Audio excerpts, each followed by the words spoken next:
there's one little complicated bit, I won't talk about it too much, but most of Worcester is what we call a separate storm sewer system. Basically, all that you have to know is that all the red lines which go to your house, is when you flush your toilet, when you run your sink, all of those lines go to a sewer treatment plant. All the blue lines, which is what connects to all these catch basins, all the runoff from rain, all that kind of stuff, that does not go to the sewer treatment plant. That goes to whatever the nearest water body is. So the catch basins, we call them the gateway to the city stormwater sewer system. They're designed to fill up to a certain point. So you can see on this, it goes all the way up and the exit's up here. So you have all this room to fill up with the regular stuff that should be going in there, which is things like naturally occurring, sometimes not so naturally occurring, like sand. In the winter, we sand everything all the time, salt and sand. The other big thing that we see in there is leaves. So leaves and sand, they're expected to go in there. The things that we don't want to see in there is what we see a lot and why this project started, and I'll talk a little bit about all the different things that I've seen personally. There's all sorts of stuff. There's about 20,000 catch basins in Worcester. You can imagine that's a lot to deal with. It takes us about 2 years. It takes us about 2 years to clean them. So we are constantly cleaning and just are basically a big rotation. But every time that we clean, it takes us 2 years to get back to it. So in the meantime, all these people are throwing trash and everything else in. That's not necessarily going to stay there for the whole 2 years, especially because most of the stuff that ends up in these catch basins is floatable. So it's going to float at the top. Anytime you get a big rain, it's going to blow it right through and right out to a drain outfall. So the outfall you can think of as where the drain system falls out. The easiest way to describe it. You can see right here, we have a pipe that's leading directly to whatever water body that is. I don't know that one off the top of my head, but it goes directly to the water body. So there's no treatment, there's nothing in between that catch basin and where it ends up. You can see here we have a pretty big area. This is an example of one of the locations. So this red circle is a catch basin on Lovell Street that one of the murals was posted at, right in front of a school. And you can see right here, this is where it actually falls out. So you may not think about it, but everything in this pink area ends up here. So even if you live all the way up at the top of the screen up there in the pink, even if you dump something all the way up there, it's going to end up in Beaver Brook down here. This little blue guy. So some of our catch basins, the actual water that runs through them, it travels over a mile, sometimes a mile and a half, 2 miles before it actually reaches the outfall.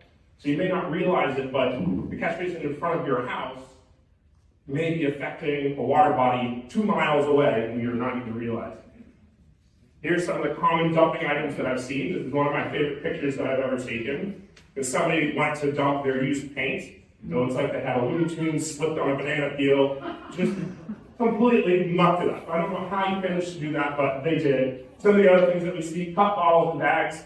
The big one that we see constantly, all the time, is dog waste bags. So people walk their dogs, pick the poop up, and they think, oh, this catch basin is just like throwing it in the trash.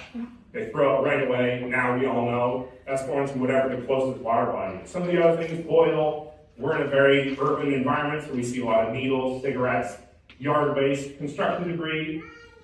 Restaurant grease is another one. Occasionally we'll have a restaurant that says, ooh, I don't want to pay to get rid of this. So they'll take all their fry oil and they'll just, some late some night or something like that, they'll dump it in. Another one that we see regularly often is chlorinated pool water. So people don't realize that unless you dechlorinate it first, that chlorine is going to go right to whatever the next fishy is, and that fishy's not going to have a good time. Here's an example of oil dumping. So we had all these containers just sitting there. Some of them had been opened and dumped right into that catch basin. Some of them hadn't, so we got to it before somebody went through and dumped all of them. Here's another example. This is food grease. I'm sorry to do this before dinner, but that's all this food grease. The machine on the left, the big grabber machine, it looks like a claw machine at an arcade. That's the machine that we use to clean all these catch basins. So he's just going there and he's pulling out buckets and buckets and buckets of this greasy, nasty stuff. Again, sorry, this is before dinner.